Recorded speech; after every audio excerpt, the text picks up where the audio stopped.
A contramano.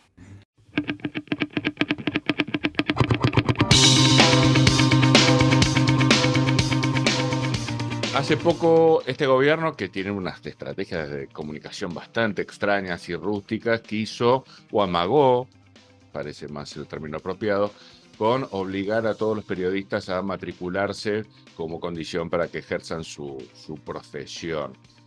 Lo cierto es que en un mundo ideal, no sé si estaría mal, en suena terriblemente peligroso ese intento, y como nosotros no sabemos mucho, a pesar de dedicarnos a esto, no tenemos tanta perspectiva, vamos a hablar con alguien que sí la tiene. Es Alicia Miller, es integrante de la comisión directiva de FOPEA y del monitoreo de libertad de expresión, sabe un montón sobre esto. Creo que también tuvieron un cruce, creo que involuntario, con el gobierno, hablando de rusticidad en la comunicación, ¿no? Bueno, nos va a contar todo tipo de detalles sobre estas cuestiones. ¿Cómo te va, Alicia? Simón te saluda.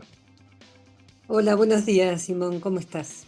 Muy bien, muchas gracias por atendernos. A ver, hablemos de la matriculación, ¿no? Esta relación tensa entre los gobiernos y el periodismo no comenzó ahora, está calentita. Este es un debate que viene de lejos y no solo en este gobierno, sino en varios, ¿no? Básicamente, la matriculación de periodistas es de alguna manera una forma de control. Y esa es la razón por la cual en FOPEA enseguida se nos encendieron las alarmas cuando vimos un posteo del Ministerio de Capital Humano que ofrecía a los periodistas la posibilidad de hacer el trámite online de matriculación y diciendo que la matriculación es obligatoria. Obviamente, la matriculación no nos parece un buen método, y tanto es así que la propia Corte Interamericana de Derechos Humanos ha dicho que no tiene que ser obligatoria ni la matriculación ni la colegiación de periodistas. Y esto lo dijo en 1985, mirá qué rato, y lo dijo en una causa que inició Costa Rica, un pedido justamente para que se aclarara esta cosa. Y ahí la Corte Interamericana dijo que la libertad de expresión es de todos, de toda la ciudadanía. Por lo tanto, cualquiera puede publicar sus ideas por la prensa sin censura previa. No necesita ni haber estudiado periodismo, ni tener un título habilitante. Cualquiera puede opinar en un sistema democrático, y esa es la razón por la cual, de algún modo, cualquier persona puede ejercer el periodismo.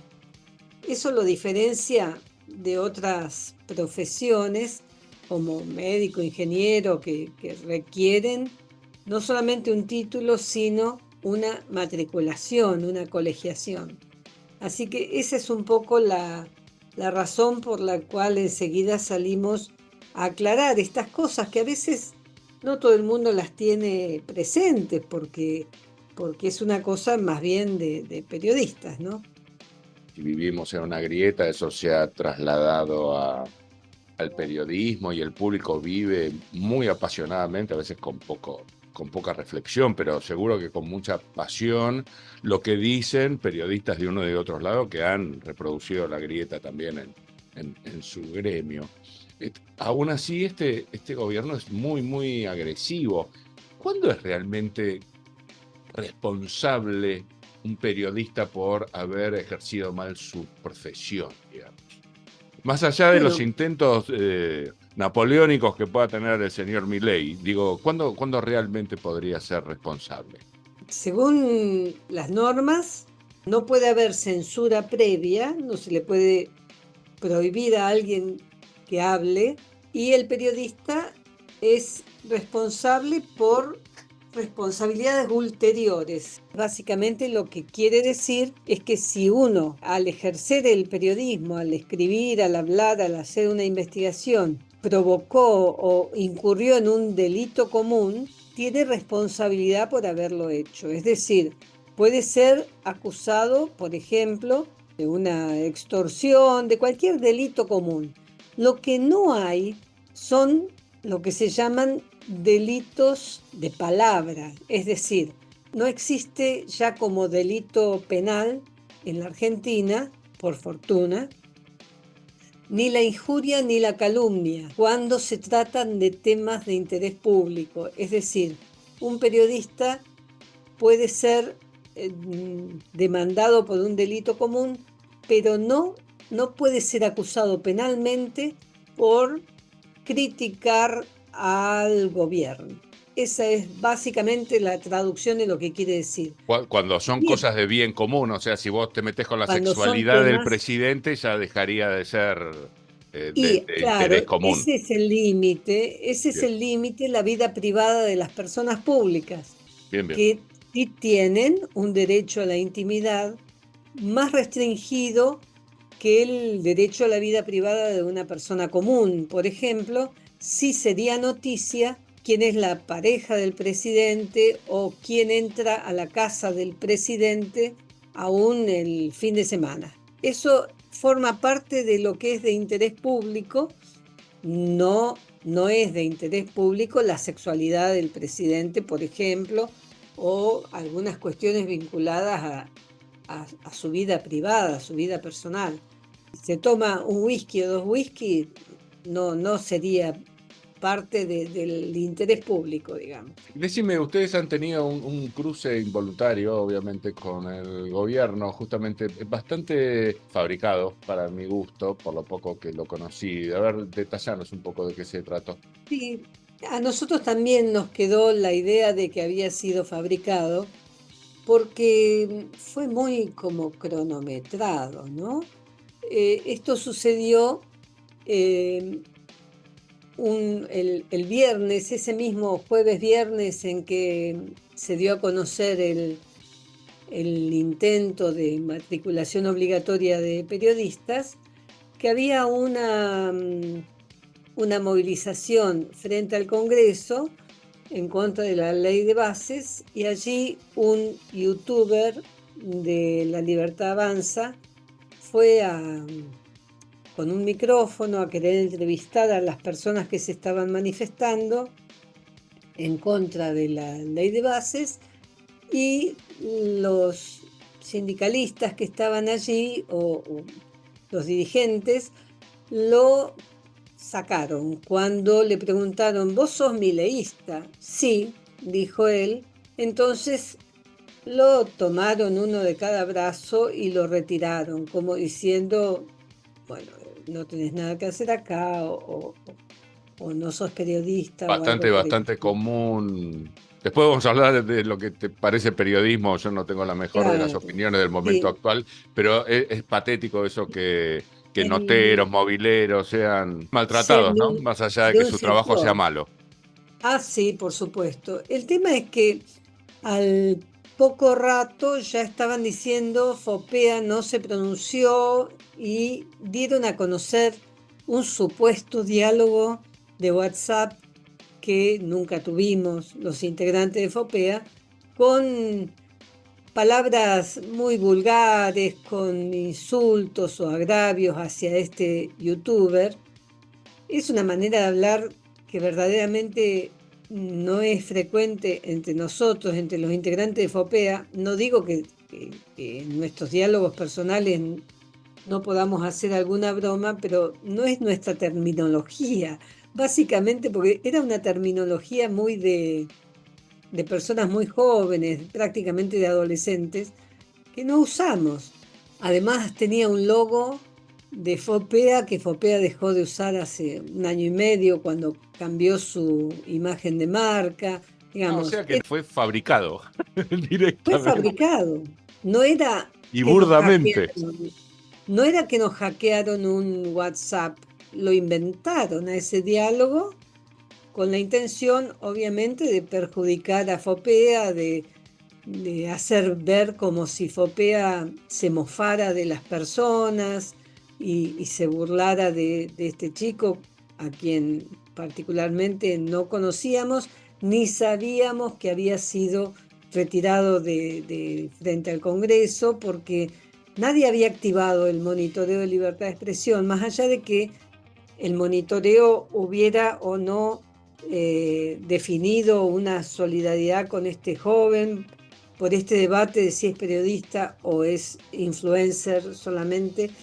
Este debate ni siquiera se llegó a dar en el monitoreo de FOPEA. De este evento que no merece, lamento que lo hayan sufrido, pero ha sido más que burdo por lo que vos contás, así que digo, no merece mayor atención que la que les robó a la fuerza, ¿no? Ahora, qué difusas los límites entre quien ejerce el periodismo de manera ordenada y prolija y quien simplemente lo ejerce, ¿no? De alguna forma, alguna manera de periodismo. Sí, yo creo que el debate sobre los límites de quien hace periodismo es muy difuso en todo el mundo, no solamente acá en la Argentina. Es un debate que, especialmente con la incorporación de las redes sociales, de otras maneras que la tecnología permite de hacer periodismo, de la crisis de los grandes medios que ha permitido generar medios prácticamente unipersonales, autogestionados. Esto ha cambiado las fronteras del periodismo, desde aquel pasado en el que periodista era el que trabajaba en una radio, en un canal de televisión o en un diario o en una revista, y punto. Eso era prácticamente los únicos 4 posibles lugares de ejercer periodismo. Hoy hay periodismo muy por fuera de esos medios tradicionales, pero tampoco todo es periodismo. No, igualmente, vos siempre corregime que sabés mucho más que yo y me interesa más tu opinión, ¿no? Me da la sensación de que hace algunas décadas también entrar en algunos de esos lugares que eran localizables, como vos bien lo marcabas, implicaba cierta vara de calidad, que aún en esos lugares se empezó a perder. Sí, totalmente, pero los límites de qué es periodismo y qué no lo es son como paralelos e independientes de aquel debate más denso, si quisieras, respecto de qué es buen periodismo. Eso ya es otra cosa. Está muy bien marcada la diferencia. Incluso ha habido casos en los grandes medios, en The New York Times y demás, que han pisado el palito de malos periodistas que mandaban un despacho como corresponsales de guerra cuando en realidad estaban en su casa mirando las cosas por televisión o demás, ¿no? Digamos, este debate de qué es buen periodismo y qué es mal periodismo, o periodismo ético y el que no lo es otro costado. Pero te decía, no todo es periodismo, no todo aquel que usa un micrófono para amplificar su voz hace periodismo.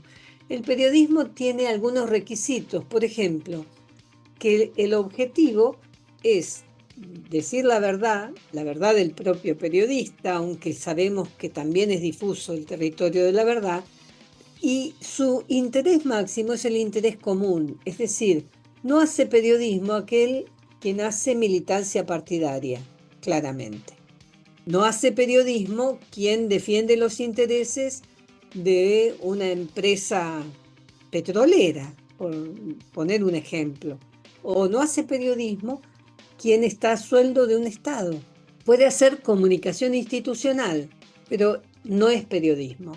Clarísimo. Así que los comúnmente llamados prenseros o oficinas de prensa, voceros, comunicación institucional, comunicación empresarial, eso no es periodismo.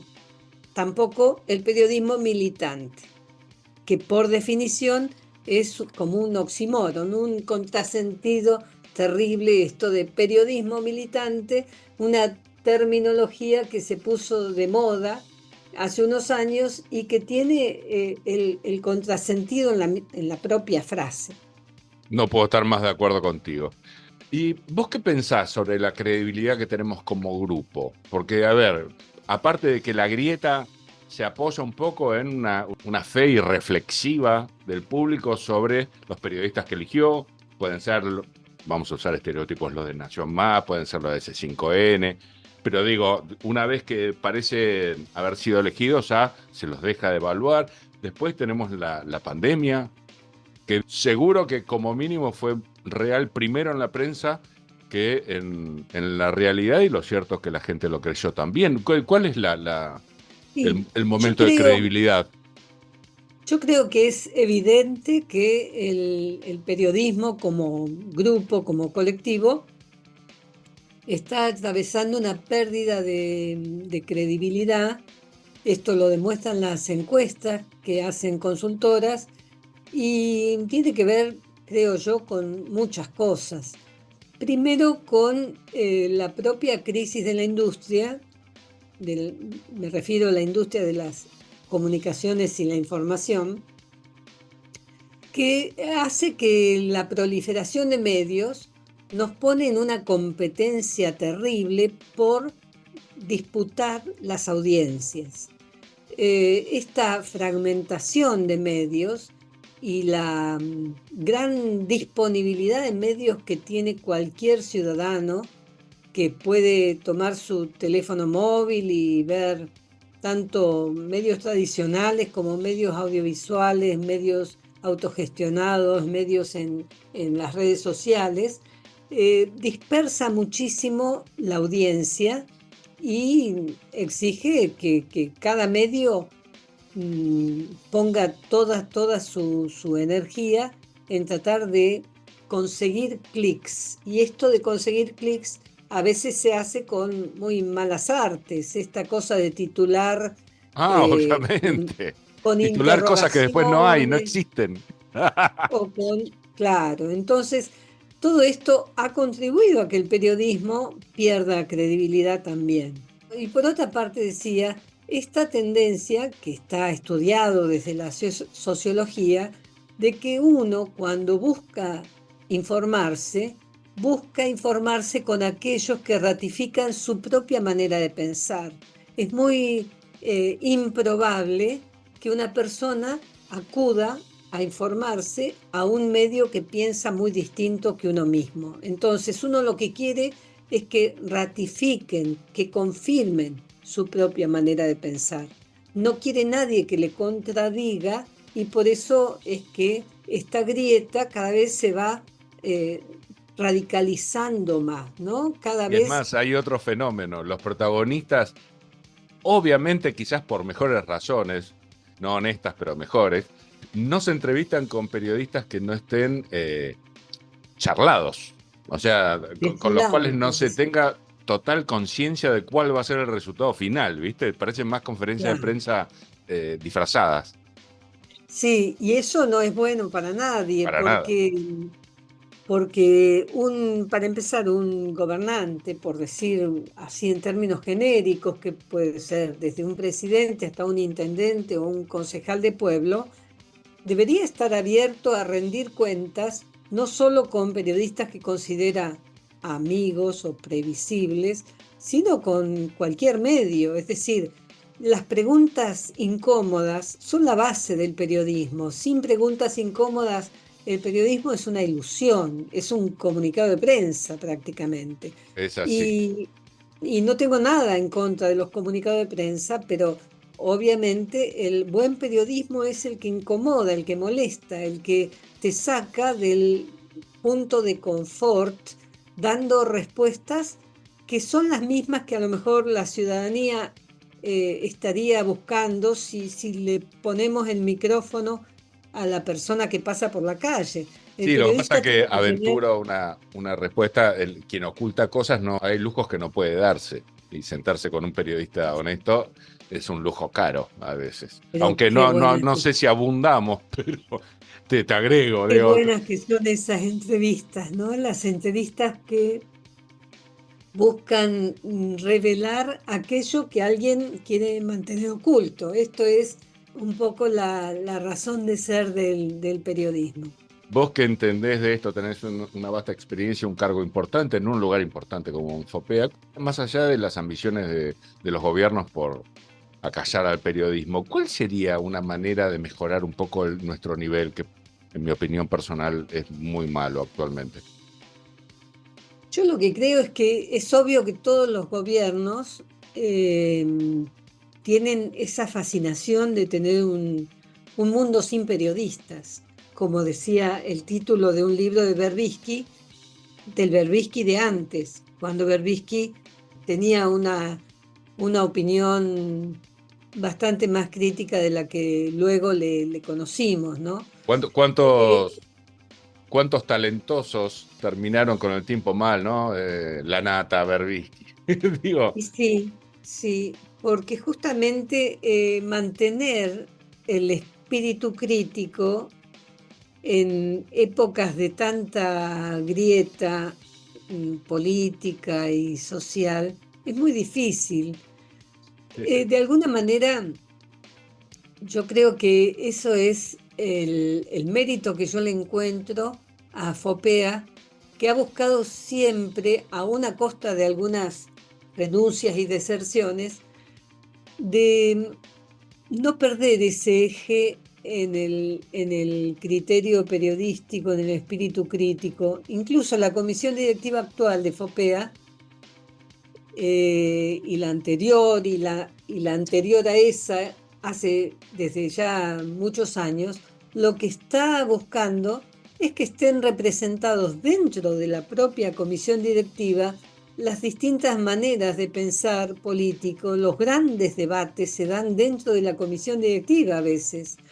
Y cuando se llega a una posición, puede ser trabajosa, discutida, larga, pero nos garantizamos de ese modo en que estemos tomando en cuenta la gran mayoría de las opiniones y que no sean decisiones sesgadas Sí, con totalmente. un solo ojo, ¿no? Con el ojo tapado así que no ayudan en nada. ¿Este gobierno cortó la pauta? ¿No alimenta a ningún medio con pauta? No, no es tan así tampoco. El gobierno actual anunció la suspensión de la pauta del gobierno nacional, pero de hecho las empresas públicas siguen poniendo pauta sin cambios, así que lo que se ha hecho es una reducción del gasto. De todas maneras, eso tiene impacto más bien en algunos medios de Capital Federal, en los medios del interior que nunca tuvieron pauta nacional o la tuvieron muy contada, el cambio es bastante menor y los gobiernos provinciales siguen poniendo pauta, así que no son verdades absolutas ni para un lado ni para el otro. Ah, mira, mira. Como para tocar este último tema, estoy abusando de vos, de tu gentileza. Me encantaría que le cuentes a quien nos escucha la diferencia entre un periodista que tiene que utilizar fuentes, tiene que basarse en hechos y otro llamado periodista que lo único que hace es opinar, ¿no? ¿Cuál sería técnicamente la diferencia? Digamos que la opinión es un género periodístico. Obviamente, yo partidariamente soy mucho más, tengo más afinidad con la opinión basada en la información que con la opinión basada en solamente en la preferencia. Y acá está la gran diferencia, ¿no? No es relevante para la audiencia conocer qué preferencia tiene un periodista, qué le gusta más al periodista tal o cual, si este candidato o aquel otro, si este gobernante o aquel otro. Eso no es relevante, no refleja nada más que la opinión de una persona. Esa persona es periodista, pero podría ser una persona de la calle. No me interesa conocer las preferencias. Sí me interesa la opinión de quien me brinda información y quien me explica las razones por las cuales tal vez un gobierno toma determinadas decisiones basado en qué información, en qué dato que yo no lo conocía y que este periodista, como investigó, me está aportando datos que me ayudan a mí, como ciudadano, a tomar mis propias decisiones. Para mí, el rol del periodista es ejercer o ejercitar o promover el espíritu crítico de la audiencia, no tener ovejitas mansas que sigan determinada opinión del periodista. Por eso yo creo que hay periodistas de opinión y hay opinólogos, que son de alguna manera cosas distintas. Sí, panelistas, constructores de fogatas baratas. Y sí, Perdón, pero realmente sufro bastante su existencia, pero sí, es verdad, está muy bien que puesta. tienen todo el derecho del mundo, ¿eh? Obvio. Sí, ni hablar. Justamente porque como el derecho a la libertad de expresión es de todos, esas personas tienen derecho a opinar lo que quieran.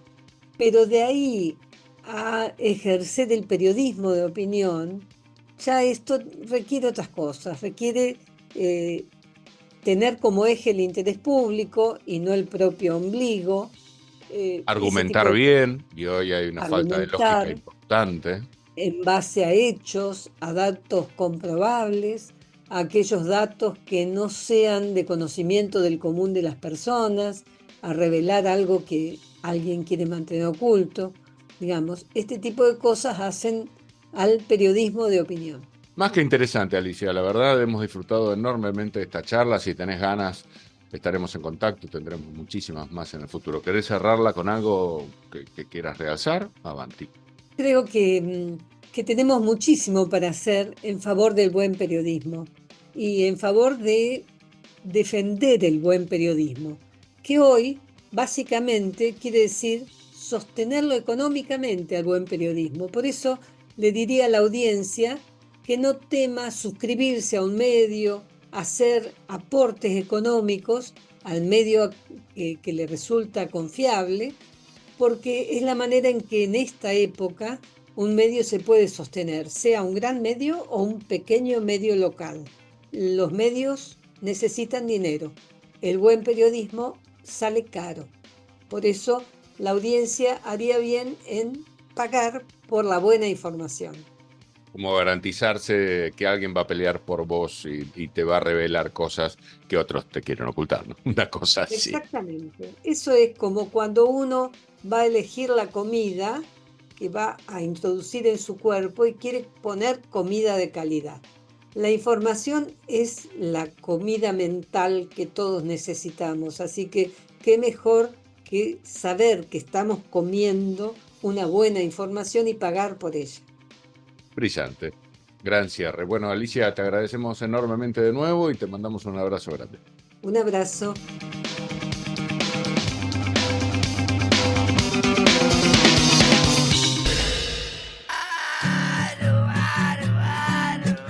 Te voy a decir algo importante. Es importante. Primordial, muy necesario. Escuchá a Contramano. Hablamos de cosas re importantes. A Contramano.